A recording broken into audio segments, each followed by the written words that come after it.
Roger here, welcome back to my channel. If this is your first time, welcome to my channel.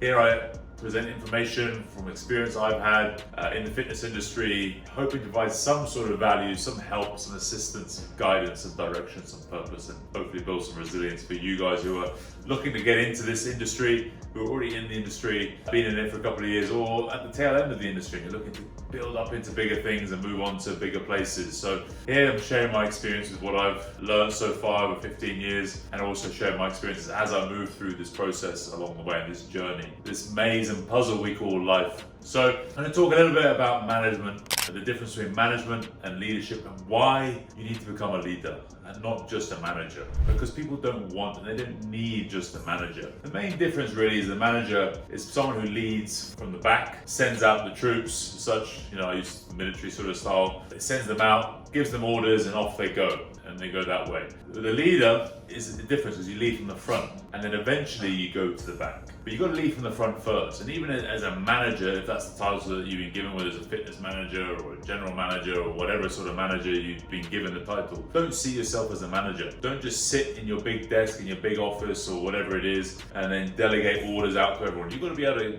be willing to get in the trenches every now and then and go in the front lines and lead from the very front. Especially if you're new into a job or a position or this type of thing, you've got to show people that why you are where you are, that you have some sort of knowledge or experience and capabilities to be able to do the job that you're doing and have done the job that they're doing, so you can relate on a level. So, so many people, they start a new job, they get into management and they just sit back and they just, right, I'm gonna delegate, boom, boom, do this, do that, off we go. And people are like, naturally, instinctively, people are like, why? Look, we're from tribal backgrounds, hunter-gatherers, and people, in the animal kingdom as well, you have to earn your way to the top, fighting the other alpha males or whatever it is, and other people in the tribes or other tribes see that. You've earned your way to the very top. So when you get recruited into a position and you're just shoved into a position, and you haven't worked your way up through the company or whatever it is, it's a very hard situation. So you've got to really be very delicate and sensitive to those who are beneath you as such, those people who you're in charge of or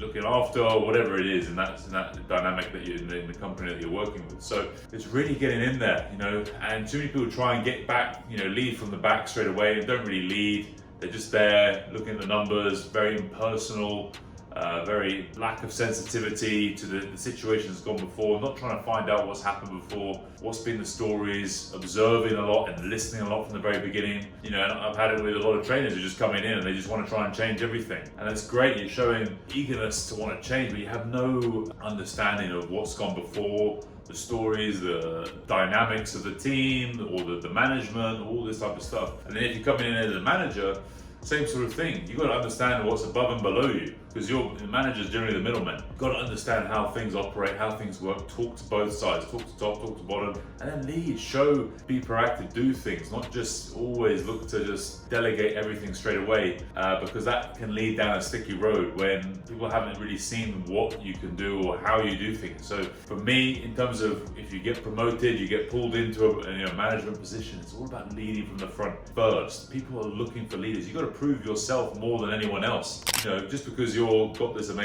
nice title, nice package, whatever it is, don't get comfortable. You should be comfortable. You actually got to work the hardest initially to actually show people who hired you and put you in that position or promoted you, and also then those who now see you in a different light. Maybe you've been promoted from the team upwards. Very different dynamic, very difficult dynamic to rechange because they're going to see you now in a different way. And it's the same thing then if you get pulled in and recruited in from externally. People have no idea who you are, and so many managers fall in the trap of trying to be too friendly, too matey, trying to I'm one of the lads, I'm one of the team. You're not. So, and managers are often very isolated. You're in this middle no man's land as such, where you have to really try and the best way to do that, to build the trust, build the confidence, is you've got to get your hands dirty initially. You've got to be willing to do things. Let's try that. Understand, a lot of conversations, a lot of observation as well, a lot of listening, understanding what's been going on before, why is this the way it is, and observe. But don't take loads of quick actions, lots of quick changes. Sure, you may be keen for this job, senior management brought you in or promoted you for a reason, but got to get the full story, the full perception, And especially if you've been in the picture as a trainer or whatever it is, and now you've been promoted, now you have time, you'll have more time to look at the picture. And it's very difficult to see the picture when you're in the picture. You've got to be able to step back and then see what is going on. What are the team dynamics? What is going on here? Because your role now in this management position is more strategic. It's planning and preparation. And like in almost like chess, it's like, right, where's the next, planning out the next 5 moves. What is the direction? What is the purpose of this team? Why? And then getting everyone to buy into this direction and purpose. And whereas too many people get put into management and they just sit there, they're like, okay, they just start looking at just numbers, depersonalizing everyone. Let's just look at the numbers, okay, dehumanizing, depersonalizing, not bothering to have a full context now. They're getting their package, they got their comforts now, they got their desk, they feel all important, and they're never willing to get on the front line sometimes and do the dirty work. But actually, that's what people see the most and actually respect the most, when you do have to get out, get your hands dirty, but also go in the trenches and find out what is going on there, how are they doing, what are the struggles, what are the problems, what are the things we can fix, so that you can make it all relevant. And then when you have your team meetings, all this sort of stuff, you're like, right, this is what's been happening, open up the floor, get all the suggestions in. So what do we want to agree to? What are the standards we want to hold? This is what I've seen, and this is what I've been seeing over the last month or 2 months from observing. Is this acceptable? Is this what you want to be known for?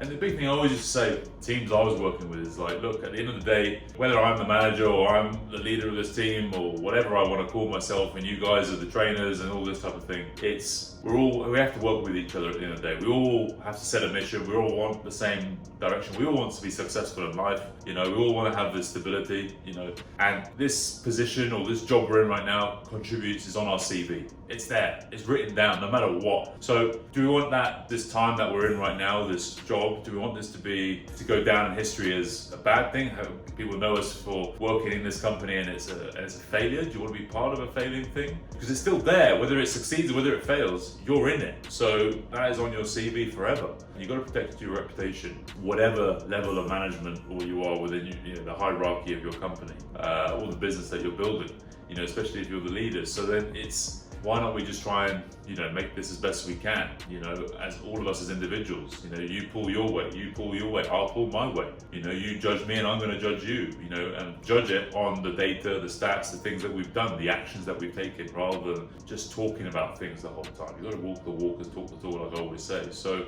as a manager, your team needs you to lead, and they want you to lead. And for what I see in the industry, in the world, there's becoming and is a lack of leadership from individuals who actually think they want it. They want the title, they want the money, they want the status and the power of being a leader, but they don't want any of the responsibility, the accountability, or anything else, which for mine is totally wrong, because it's not all one way. It's not all the good things. You've got to have the bad things. Sometimes you've got to fire people. Sometimes you've got to make hard calls. Sometimes you've got to let people go. Sometimes you've got to have a lot of hard conversations. Spend a lot of time talking, getting to know people, finding out what's going on, finding out why people are acting the way they're acting or doing what they're doing. One instance is always like, a lot of managers are like turning up late. They're like, right, you're fined, or here's a fine, or you're gonna get some penalty, or whatever it is. And they just jump straight to conclusions. Right, you're late, 10 minutes late, no matter what. For me, my question was always, are you okay? If I had to send a WhatsApp or something to a trainer or someone, then firstly, are you okay? Because you never know. Someone might have been in a car accident, something might have happened to them, something to their family in hospital, but so many people just jump straight to the conclusion like, oh, it's all your fault, something's going on, actually sometimes I've had it where someone's been in a car accident and you're like, then you just feel, well, you should, if you have a conscience, feel terrible. Asking that question first, like, are you okay? Is everything okay? If they're 10 minutes late, 20 minutes late, 30 minutes late, that should be your first thing, because it shows empathy, it shows you care about the person, and it generally do. In my teams, I always do and always did. Then, if they're like, yeah, everything's good, this happened, then you'll be like, right, that's not acceptable, because of this reason. I said, imagine you put yourself in your trainer, in your client's shoes, or your manager's shoes, or whatever it is. Again, people don't do that enough. Take yourself into the other person's shoes. Imagine what they think. Imagine you're me, you're running the team, you're leading this business, whatever it is. Would you accept that? Again, so it's always a lot of the time as a leader, it's about putting perspective, about getting people to be aware of what they're currently doing and being able to help that, rather than just being in this manager role and thinking like, I'm here entitled, I want to have all the benefits, but I don't want to have to do all the accountability, all the hard things. I'm just going to look at numbers. Okay, your performance has been terrible. People aren't asking why. Why is that person not performing? And I think, people want that personal touch. They want you to be interested. They want to be recognized. They want to be appreciated. All these things that are normally the common reasons why people don't enjoy working in their places. So if you want to become a manager, you are a manager, or you're leading a business, whatever it is, it's just things that is always become a leader. And you don't have to have the title to be a leader. In one of my previous videos, I talked about, becoming the role before you are the role. Whether you're the fitness instructor, whether you're the cleaner, whatever, if you're just a regular PT, you can still be a leader, because actions always speak louder than words, and you've got to be doing things. You've got to be setting the example. Like in Japan, their philosophy is always like in the Football World Cup in Qatar. They, after one of the pool games, I think it was after the Germany game, the fans stayed behind and cleaned up the stadium. You won't see the English fans doing that, and many other fans. And guess what? In the next game against Senegal, not only did the Japanese clean up where they were, but also the Senegalese fans started cleaning up where they were as well. So they led, they took the first step. That's leadership. You take the first step, you set the example, and then other people will follow. And that's why I say, as a manager, you've got to lead from the front. You've got to take the first steps. You've got to show people how you want them and what you want them to do yourself first. If I want the trainers to clean up stuff, I will clean up everything I do, and I'll leave the areas that I was using much cleaner than when I found them, because that's the expectation I have, and that's the culture I want in my teams. To be respectful of and be grateful of the areas that we have and the equipment we have, the spaces we have that we're using, not the opposite. And so looking back at the Japanese team, it's that type of thing, is leaving an area, that was their culture, is leaving an area cleaner than when they found it. And All Blacks is exactly the same. You read the book Legacy. It's all about leaving the sheds cleaner than when they found it. They clean up their own mess after them. They don't expect anyone else to clean up their changing rooms after they left. Different mindset, different attitude to everything. So look, start leading. Lead from the front, take the first steps, do it yourself, show people. Don't say things and don't do it yourself. Don't just do a thing and look around seeing if people are watching you to make sure. You should just be doing it naturally.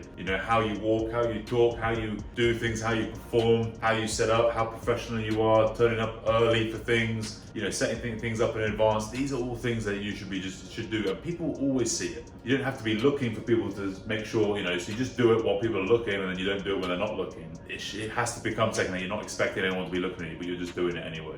And become a leader from the front, and eventually you'll then be able to lead from the back, and you'll get a much better, and then the team in front of you is doing exactly what you want them to do. But too many people jump straight to the back, the managers of you care too much about the titles, too much about your packages, too much about being comfortable, and thinking, that's it, I'm settled, I'm done. When you're never thinking about the future, you're thinking about the short term, you're not thinking about the long term. What about after this job? What if I get fired? You're just a cog in a wheel, like in any company. So you've got to build your reputation over time, okay? So if you find this useful, found any value in this, please like, subscribe, and send that notification button on down below, and share it with people who you think might find this interesting, okay?